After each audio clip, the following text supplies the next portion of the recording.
যেটা worst experience. Myntra, if you are watching this video then please take a step against the delivery partner. তো তারপরে এসে আমি পুরো কেসটা শুনলাম কি হয়েছে। ওরা আমাদেরকে আবার বলে গেছে রাত্রিবেলা 9টার সময় আসবে। Hi guys, good afternoon. আমি এখন অ্যাকচুয়ালি রেডি হচ্ছি, মায়ের সাথে একটু বেরোচ্ছি শপিং করতে যাব বলে। সো ভাবলাম মেকআপ করতে করতে তোমাদের সাথে আজকে সকালের একটা ইনসিডেন্ট শেয়ার করি। আমি অ্যাকচুয়ালি মিন্ত্রা থেকে একটা পার্সেল অর্ডার করেছিলাম, একটা ব্যাগ অর্ডার করেছিলাম। তো আমি সারাক্ষণই প্রত্যেক দিনই কিছু না কিছু এরকম অর্ডার করতে থাকি সবসময়, নয় মিন্ত্রা, নয় নায়কা, নয় অ্যামাজন, ফ্লিপকার্ট, কোথাও না কোথার থেকে, আজিও ফাজিও, প্রচুর ব্র্যান্ডের থেকে আমি শপিং করি। তো সব জায়গার থেকেই আমি কিছু না কিছু অর্ডার করতে থাকি অল দ্য টাইম। তো অনেক সময়তে ডেলিভারি পার্টনারদের খুচরো নিয়ে সমস্যা হয়। তো আমার যতটা সম্ভব আমি ততটা খুচরো তাদেরকে দিই। আমি most of the time cash on delivery order করি, যেহেতু আমার কোনো অনলাইন পেমেন্টের কোনো সিস্টেম নেই। আমার অ্যাকাউন্টের সাথে আমার কোনো অনলাইন পেমেন্ট অ্যাটাচ করা নেই। আজকেও সেরকম আমি একটা ক্যাশ অন ডেলিভারি, কাল রাত্রিবেলা অ্যাকচুয়ালি আমি একটা ক্যাশ অন ডেলিভারিতে আমি একটা অ্যালেন সোলির ব্যাগ অর্ডার করেছিলাম। তো সেইটা আজকে সকালের মধ্যে ডেলিভারি চলে এসেছিল।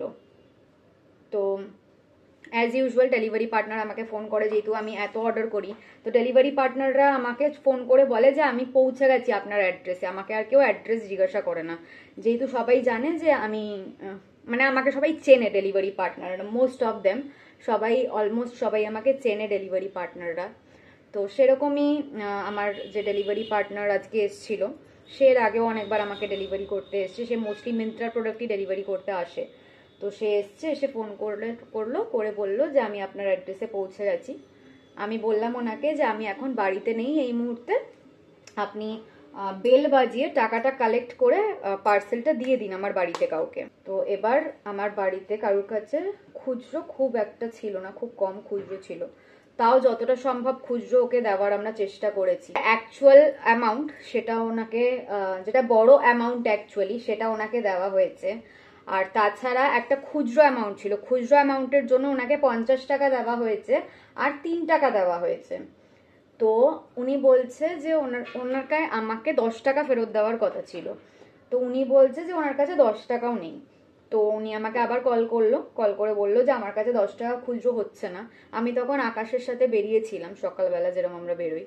তো উনি বললো ওনার কাছে 10 টাকাও খুচরো হচ্ছে না। ব্যাগটার অ্যামাউন্ট ছিল 3700 সামথিং টাকা, বা 3799 এরকম টাইপের কিছু একটা ছিল। তারপরে delivery charges, shipping charges, cash on delivery charges সবকিছু মিলিয়ে 43 টাকা আমার এক্সট্রা লাগছিল, which I don't have any problem with. তো 43 টাকার মধ্যে ওকে 53 টাকা দেওয়া হয়েছিল, 10 টাকা ওর কাছে ছিল না। তো 10 টাকা ওর কাছে যেহেতু ছিল না, আমি ওকে বললাম যে তাহলে একটা কাজ করুন, আপনার নাম্বারটা আমাকে দিন, আমি আপনাকে হোয়াটসঅ্যাপে কিউআর কোড পাঠাচ্ছি, কিউআর কোডে আপনি 10 টাকাটা পাঠিয়ে দিন। তো উনি আমাকে ওনার নাম্বারটা দেয়, আমি আকাশের কিউআর কোডটা পাঠিয়ে দিয়ে আমি ওয়েট করছিলাম যে কখন 10 টাকা দেবে। তারপরে কি হলো, যেরকম আমাদের টাইম হয়ে যায়, তো ওই টাইমের মধ্যে আমি বাড়ির সামনে চলে আসি। বাড়ির সামনে চলে এসে আমি দেখি যে আমাদের গলির মধ্যে, আমাদের পাড়াতে অনেক জন বেরিয়ে আছে।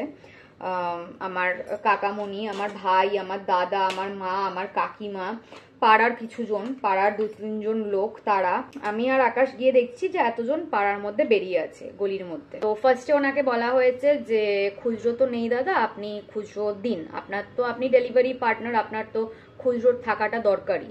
বলছে আমার কাছে খুচরো নেই। তখন ওনাকে বলা হয়েছে তাহলে আপনি একটা কাজ করুন, আপনি ঘুরে আসুন, ঘুরে আবার আসুন। তো উনি বলেছে না, কেন ঘুরে আসবো, আমার ঘুরে আসার টাইম নেই। তো তারপরে বলা হয়েছে যে তাহলে আমাকে ফোন করার কথা বলা হয়েছে, যে তাহলে যে যার অর্ডার তাকে ফোন করে তার সাথে কথা বলে নিন, কারণ আমাদের এখানে কিছু করার নেই।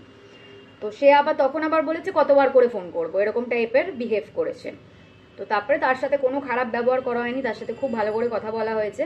সে হঠাৎ করে খুব খারাপ বিহেভ করা স্টার্ট করে দিয়েছে, আমাদেরকে উল্টোপাল্টা স্ল্যাং দেওয়া স্টার্ট করে দিয়েছে, বাবা মা তুলে স্ল্যাং দেওয়া স্টার্ট করে দিয়েছে আমার ফ্যামিলি মেম্বার্সদেরকে।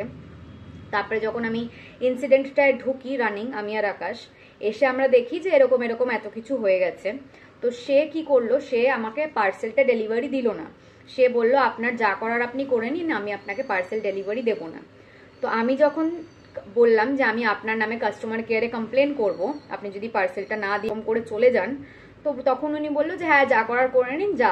উনি ওনার দুটো পাড়ার বন্ধুকে ফোন করে ডাকলো, আরেকটা বাইক নিয়ে দুটো ছেলে এসেছিল। দুটো ছেলে এসে জিজ্ঞাসা করলো যে টাকা কি দেওয়া হয়ে গেছে? তো উনি বললো যে না, টাকা দেওয়া হয়নি। তো বলছে যে তাহলে দাঁড়িয়ে আছিস কেন, পার্সেল নিয়ে চল। বলছে যে না, আমাকে উল্টোপাল্টা কথা বলেছে। তো আমি তো তারপরে ওরা দুজন বলে গেল আমাকে যে ঠিক আছে, উল্টোপাল্টা কথা বলেছে তো পরে এসে দেখে নেব, এরকম করে আমাকে থ্রেট দিয়ে গেছে।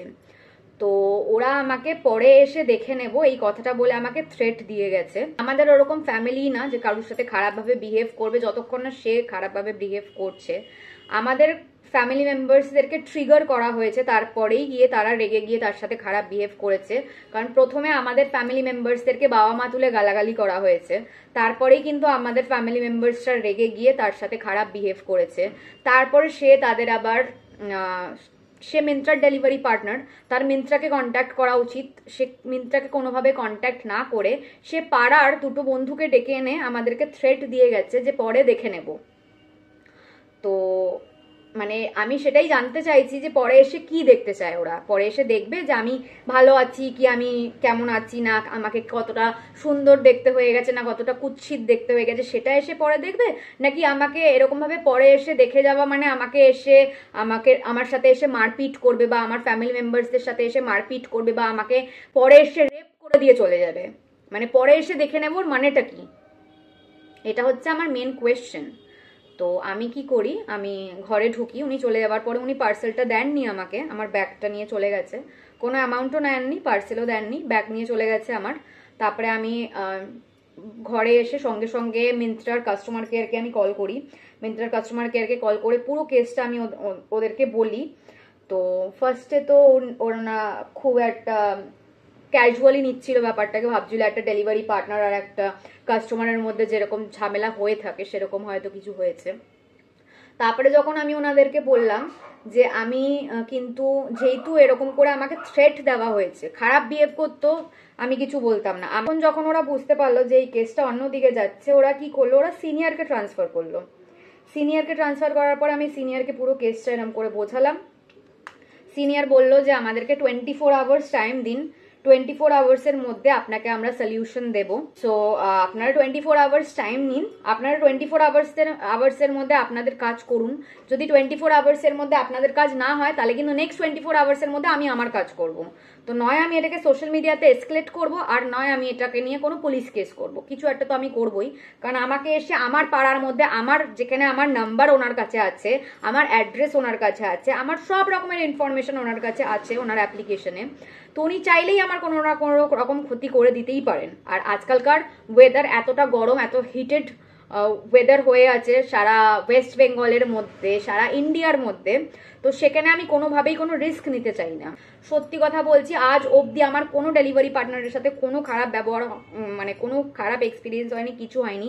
This is my worst experience. আমি কোনোদিনও এরকম সোশ্যাল মিডিয়াতে কোনো পার্সোনাল কথা এনে বলি না, কোনো পার্সোনাল গ্রাজেস আমি সোশ্যাল মিডিয়াতে আমি দেখাই না। এই পুরো কেসটা হয়। এই মুহূর্তে আপাতত আমি আর আমার মা একটু শপিংয়ে বেরোচ্ছি, যেহেতু পুজো এসেই গেল, তো ওই জন্য শপিংগুলো টুকটাক কমপ্লিট করে রাখতে হবে। তো ওই জন্য আমি শপিংয়ে বেরোনোর জন্য মেকআপ করছিলাম। তো আমরা ডানলাপে পৌঁছে গেছি। সকালবেলা এইসব ঝামেলাঝাটির জন্য সকাল থেকে আমাদের কিছু খাওয়া হয়নি, তো ওই জন্য ফার্স্টে ডানলাপে আসলাম, আগে কিছু খেয়ে নেব। খেয়ে নিয়ে তারপরে এখান থেকে ডানলাপে যে দক্ষিণেশ্বরের দিকে যাওয়ার যে জুডিওটা আছে, আমরা ফার্স্ট ডানলাপে কিছু খেয়ে আগে জুডিওতে যাব। তো এখানে এসে গেছে আমাদের ধোসা, এটা আমার ধোসা, মা ওখানে অলরেডি খাওয়া স্টার্ট করে দিয়েছে। তো আমাদের জুডিওতে শপিং কমপ্লিট। এই যে এক ব্যাগ ভর্তি করে শপিং করেছি, তোমাদেরকে বাড়িতে গিয়ে দেখাবো কি কি শপিং করলাম। এখন আপাতত বেরিয়ে গেছি। আমরা ঢুকেছিলাম ধরো ওই 3:30 নাগাদ, আর এখন বাজে হচ্ছে 6টা। 3:30 থেকে 6টা অবধি আমরা জুডিওতে শপিং করেছি। এখন বেরোচ্ছি, বেরিয়ে এবার আপাতত বাড়ির দিকে যাব। হাই গাইস, বাড়ি পৌঁছে গেছি। এবার ড্রেস চেঞ্জ করে মেকআপটা রিমুভ করে নেব। আজকের ওয়েদারটা খুবই খারাপ, লাস্ট 2-3 দিন ধরে খুব হিউমিড ওয়েদার চলছে। তো ওই জন্য খুব কষ্ট হচ্ছে, তো জলদি মেকআপটা রিমুভ করে ফ্রেশ হয়ে নিই। আই থিঙ্ক আজকের ব্লগটা এটুখানিই থাকবে, কারণ অনেক কিছু ইনসিডেন্ট হয়েছে সকাল থেকে, অনেক কিছু কথা বলেছি তোমাদেরকে। তো আই থিঙ্ক আজকের ব্লগটা আপাতত এইটুখানিই থাকবে, আবার কালকে তোমাদের সাথে দেখা হচ্ছে। যদি ভালো লেগে থাকে then please do like, comment, share and subscribe to our YouTube channel and don't forget to follow us on Instagram. খুব জলদি আবার একটা নতুন ভিডিওর সাথে দেখা হবে। বাই।